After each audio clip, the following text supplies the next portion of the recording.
Hello प्यारे बच्चों, आप लोग कैसे हैं? चलिए प्यारे बच्चों, आप लोग अच्छे होंगे। तो आज फिर हम आपके सामने वीडियो नंबर 31, इससे पहले वीडियो नंबर 30 आप लोगों को बता दिया गया था। तो आज जो वीडियो है, वीडियो नंबर आपका कौन सा होगा? 31। वीडियो नंबर 31 मैं आपको बताऊंगा। तो वीडियो 31 से पढ़ने से पहले सबसे पहले हम इस पे हेडिंग पे ध्यान देंगे कि कौन सी हेडिंग मुझे पढ़ना है। तो हेडिंग है, एक सामान वैद्युत क्षेत्र में वैद्युत ध्रुव को घुमाने में किया गया कार्य। तो एक सामान वैद्युत क्षेत्र, चलिए मैं यही फिगर ड्रा कर लेता हूँ। एक सामान वैद्युत क्षेत्र है, ये क्या है आपका? एक सामान वैद्युत क्षेत्र है। तो ये आपके सारे क्या हो जाएंगे? एक सामान वैद्युत क्षेत्र है, एक सामान वैद्युत क्षेत्र। अब आपका ये क्या है? एक सामान वैद्युत क्षेत्र है बेटा। तो एक सामान वैद्युत क्षेत्र ई है। क्या है? ई है। एक सामान वैद्युत क्षेत्र में वैद्युत ध्रुव को घुमाने में किया गया कार्य। ये इधर आपका क्या हो जाएगा? वैद्युत द्विध्रुव। ये क्या हो जाएगा आपका? वैद्युत द्विध्रुव। क्या हो जाएगा? वैद्युत ध्रुव। अब इधर वैद्युत ध्रुव घूमेगा और इधर वैद्युत ध्रुव घूमेगा। इसमें दो फोर्स लगेगा, F बराबर QE और F बराबर क्या लगेगा? QE। F बराबर क्या लग जाएगा यहाँ? QE। दो बल लगेगा। अब वैद्युत ध्रुव, इसकी लंबाई क्या होती है? 2L होती है। वैद्युत ध्रुव की लंबाई क्या होती है? 2L होती है। तो एक समान वैद्युत क्षेत्र में वैद्युत ध्रुव को घुमाने में किया गया कार्य। जो वैद्युत ध्रुव आपका ऐसा है, इसको घुमाने में ये फोर्स F बराबर QE, इधर फोर्स F बराबर QE, ये फोर्स इसको इस डायरेक्शन में घुमाएगा। तो घुमाने में किया गया कार्य मुझे W निकालना है। तो अब सबसे पहले हम इसके बारे में लिखना स्टार्ट करेंगे। तो आपका क्या है? ये आपका वैद्युत ध्रुव आपका ए है, यहाँ क्या हो जाएगा? B हो जाएगा। क्या हो जाएगा? ए और B। अब ए आपको कौन सा है? प्लस क्यू आवेश है। इस पर कौन सा आवेश है? माइनस क्यू आवेश है। देखिए, ए पर प्लस क्यू आवेश, बी पर माइनस क्यू आवेश है। और इस पर जो वैद्युत ध्रुव यानी बल लग रहा है, यह बराबर क्यू ही, क्योंकि वैद्युत क्षेत्र की जो तीव्रता होती थी, वो एकांक आवेश पर लगने वाले बल को वैद्युत क्षेत्र की तीव्रता कहते थे। ई बराबर F बाई क्यू। ई बराबर क्या होता था? F बाई क्यू होता था। जब इसको मैंने क्रॉस मल्टीप्लाई किया तो F बराबर क्या हो गया? क्यू ई हो गया। तो वही आपका फोर्स इधर निकल के आया, वही फोर्स इधर निकल के आया। तो जो वैद्युत ध्रुव ऐसा रखा गया, उसको घुमाने में किया गया कार्य मुझे निकालना है, W निकालना है। तो अब आपका मैं यहाँ फिगर बना दिया। अब इसी के हिसाब से मैं यहाँ रिराइट यानी ड्रा करूँगा। तो अब सबसे पहले लिखूँगा, माना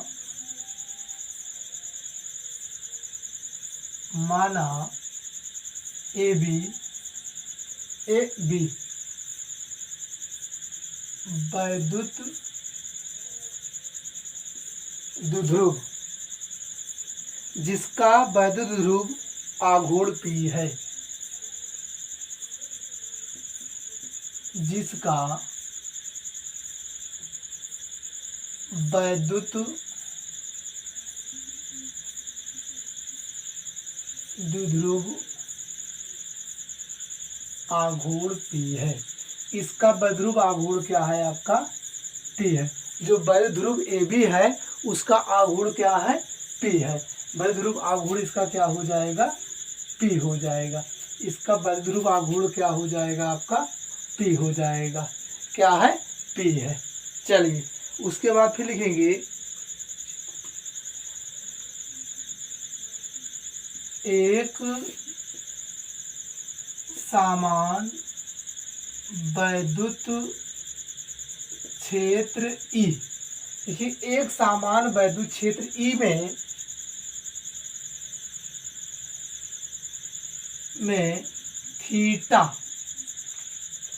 कलम नहीं चल रही है, थीटा कोण बनाते हुए रखा गया है। देखिए, यहाँ जो एंगल बनाएगा आपका, कैसा बनाएगा? थीटा कोण बनाते हुए रखा गया है। तब तब वैद्युत द्विध्रुव को वैद्युत क्षेत्र की दिशा में घुमाने में किया गया कार्य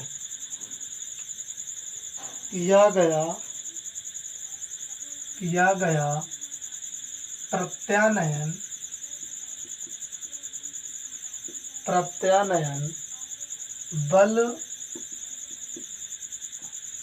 युग्म आघूर्ण tau equal P sine theta. इसको आप क्या बना देंगे, समीकरण नंबर 1 बना देंगे। अब बात समझिए मेरी सब। मैं क्या लिखा है, मैंने लिखा है कि ए बी एक बल ध्रुव है जिसका बल ध्रुव आघूर्ण क्या है, पी है। तो बल ध्रुव आघूर्ण पी को, ये देखिए, बल ध्रुव आघूर्ण पी को वैद्युत क्षेत्र ई की दिशा में घुमाने में किया गया प्रत्यानयन बल युग्म आघूर्ण tau equal P sine theta होता है। इससे पहले वाले वीडियो में आप लोगों को बता दिया गया है, इससे पहले वाले यूनिट में। तो tau equal P sine theta आ गया। उसके बाद फिर लिखेंगे कि बल ध्रुव को एक वैद्युत ध्रुव को एक अनंत सूक्ष्म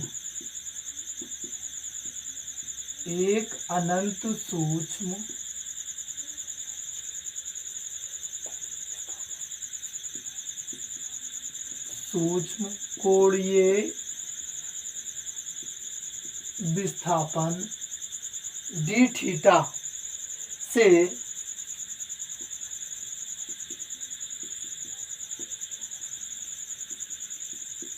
आगे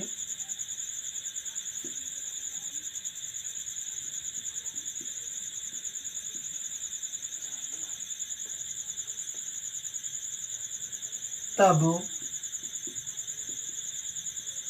बाह्य स्रोत द्वारा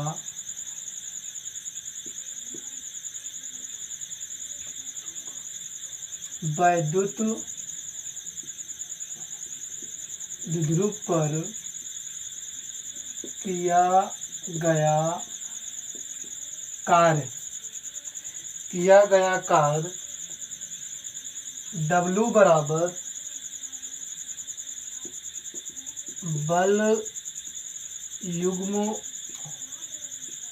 आघूर्ण गुणे कोणीय विस्थापन।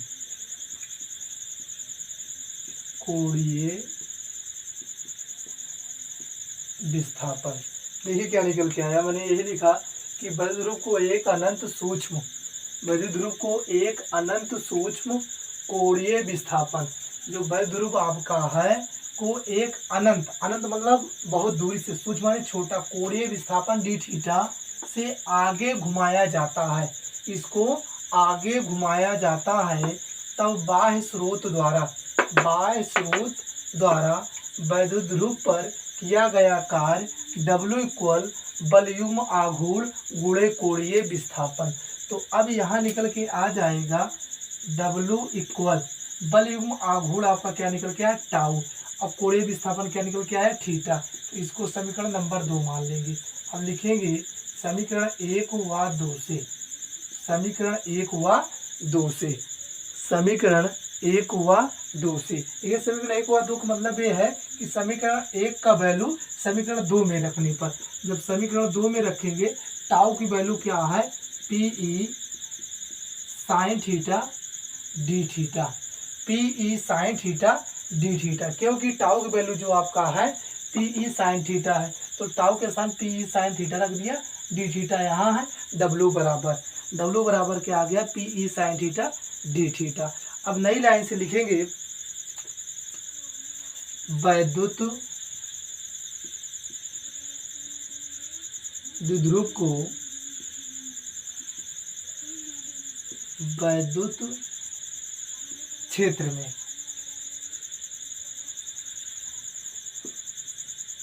θ1 से θ2 कोण तक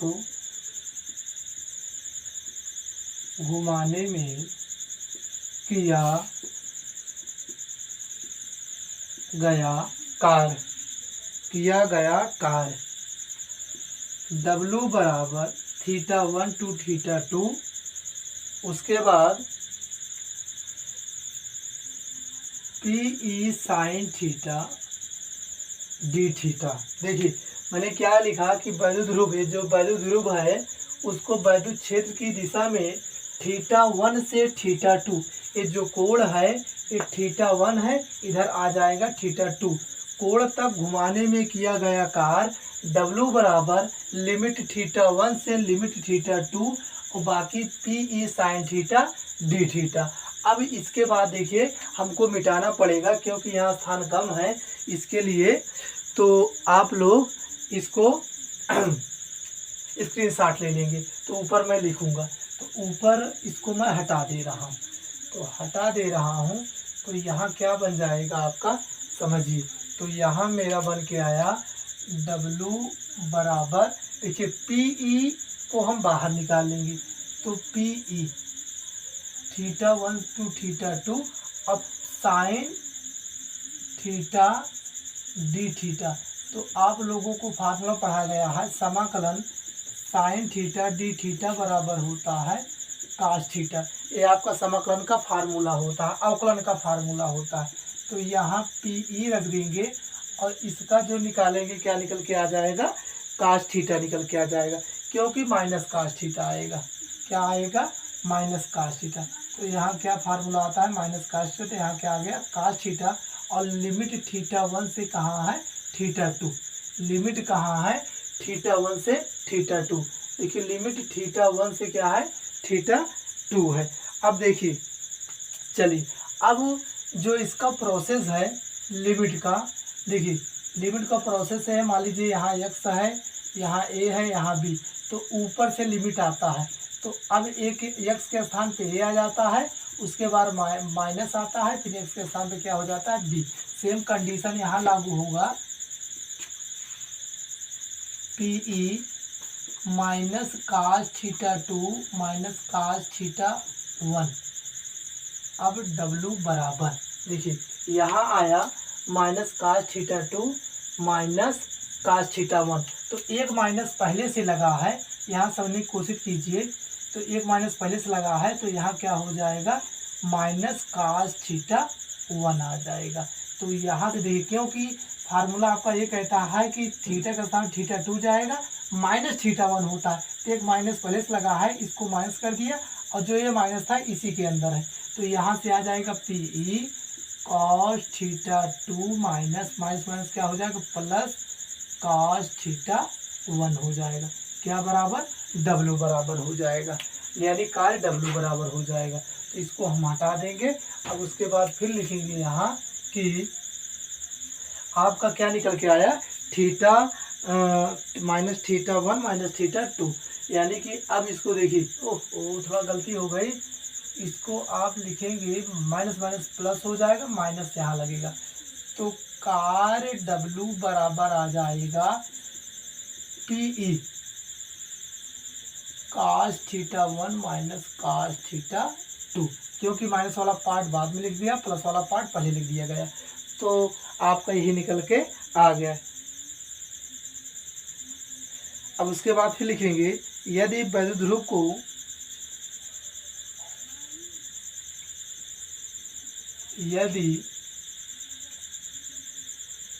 वैद्युत ध्रुव को वैद्युत क्षेत्र के समांतर θ1 0 अंश से θ2 θ कोण तक घुमाने में किया गया कार्य। W बराबर, देखिए P है तो यहाँ P और कास थीटा। अब कास थीटा 1 की वैल्यू क्या है 0 1, और कास थीटा 2 बराबर क्या है थीटा। तो आपको मालूम है कास थीटा 1 की जो वैल्यू होती है, कास थीटा 0 की वैल्यू क्या होती है 1 होती है। तो अब कास 0 के अंश पे क्या हो जाएगा आपका 1 हो जाएगा। कास 0 के अंश पे क्या हो जाएगा आपका 1 हो जाएगा। तो यहाँ W इक्वल PE कास 0 1 कास थीटा निकल के आ गया। तो आपका एक फार्मूला निकल के आया, W equal PE 1 minus cos theta आ गया, 1 माइनस कास थीटा आ गया। अब इसकी दो स्थिति है, उसको तुरंत लिख लीजिए। दो इसकी स्थिति है, विशेष स्थिति, हेडिंग डालेंगे विशेष स्थिति। तो विशेष स्थिति में नंबर 1, विशेष स्थिति में क्या लिखेंगे नंबर 1।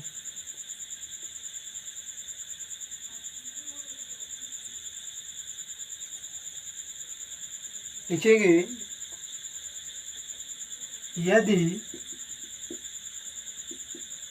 वैद्युत द्विध्रुव को वैद्युत क्षेत्र की दिशा,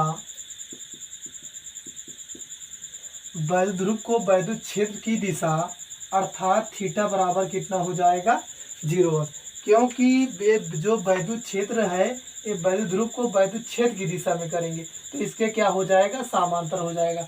जब समांतर होता है तो थीटा बराबर कितना बनता है 0 अंश बनता है, कोण थीटा बराबर 0 अंश से वैद्युत क्षेत्र के लंबवत, वैद्युत क्षेत्र के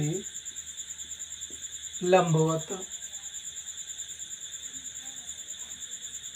थीटा बराबर 90 अंश घुमाया जाए तो, घुमाया जाए तो किया गया कार्य, यानी W बराबर कह रहे हैं PE कास 0 अंश कास 90 अंश, यानी जो थीटा 2 है आपको कितना हो जाएगा 90 अंश हो जाएगा, और थीटा 1 कितना हो जाएगा 0 अंश हो जाएगा इस समीकरण पर रखने पर।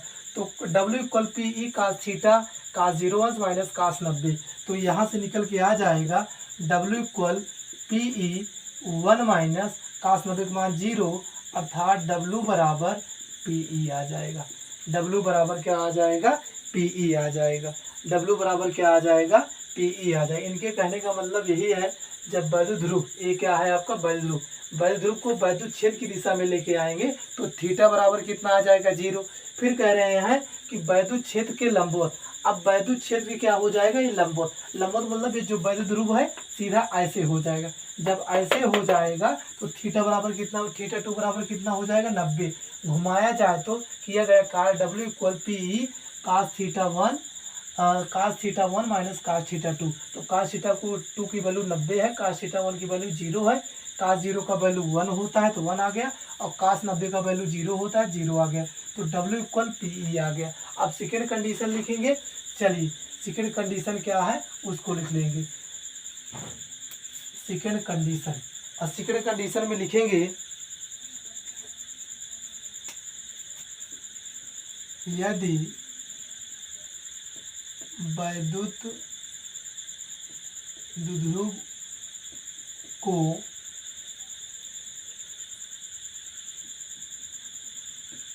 वैद्युत क्षेत्र की दिशा, सेम कंडीशन, वैद्युत ध्रुव को वैद्युत क्षेत्र की दिशा अर्थात थीटा 1 बराबर कितना 0 अंश से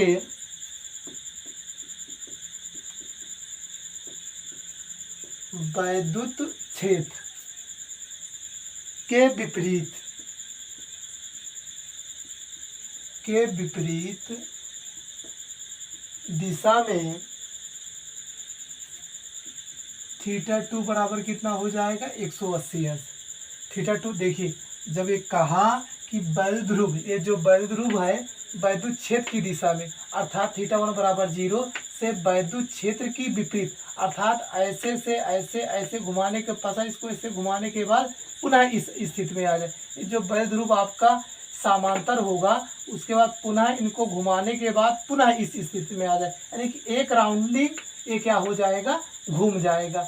तो अब वही कह रहा है वैद्युत क्षेत्र के विपरीत दिशा में। मान लीजिए आपका पहले ऐसे था, तो इस जो मेरी कलम की टोप दिख रही है उसको सेम घुमाने के पश्चात ये ऐसे दिशा में आ जाएगा। जब ऐसे दिशा में आएगा तो विपरीत दिशा में घुमाने में थीटा 2 बराबर कितना बन जाएगा 180 अंश बन जाएगा। घुमाया जाए तो किया गया कार्य W बराबर PE कास 0 अंश और कास थीटा 2 की वैल्यू कितना आ जाएगा 180। तो आप लोगों को मालूम है PE बराबर कास 0 का मान 1 होता है, कास 180 का मान -1 होता है। तो यहाँ से PE 1 माइनस माइनस कितना हो जाएगा प्लस, अर्थात यहाँ हो जाएगा W बराबर हो जाएगा अब PE इंटू 2, अर्थात W बराबर 2PE। अब काफ़ी लोग को नहीं मालूम होगा कि कास 180 की वैल्यू जो होता है कास 90 प्लस 90 में इसको तोड़ लीजिए समझने के लिए है। तो कास 90 प्लस थीटा, कास 90 प्लस थीटा की वैल्यू क्या होती है माइनस साइन 90 होता है। तो साइन 90 का मान क्या हो जाता है 1, इसलिए यहाँ इसकी वैल्यू क्या आ गया -1। जब -1 आया तो माइनस माइनस मिलके क्या हो गया प्लस, 1 और 1 मिलके क्या हो गया 2, तो 2 आगे चला आया, कार्य W बराबर 2PE आ गया आपका। कब आया, जब वैद्युत ध्रुव को वैद्युत क्षेत्र की दिशा में थीटा के वैद्युत ध्रुव के विपरीत दिशा में घुमाया जाता है। तो आपका कार्य W equal PE sine PE आ गया। जब वैद्युत ध्रुव को वैद्युत क्षेत्र की दिशा के लंबवत घुमाया जाता है तो कार्य W बराबर PE आता है। तो यही आपका दोनों प्रूफ हो गया। तो प्यारे बच्चों, आप लोग चैनल को सब्सक्राइब कर लेंगे, लाइक कर देंगे, शेयर कर देंगे, ताकि मैं आप लोगों को वीडियो प्रोवाइड कर सकूं। तो थैंक यू, धन्यवाद।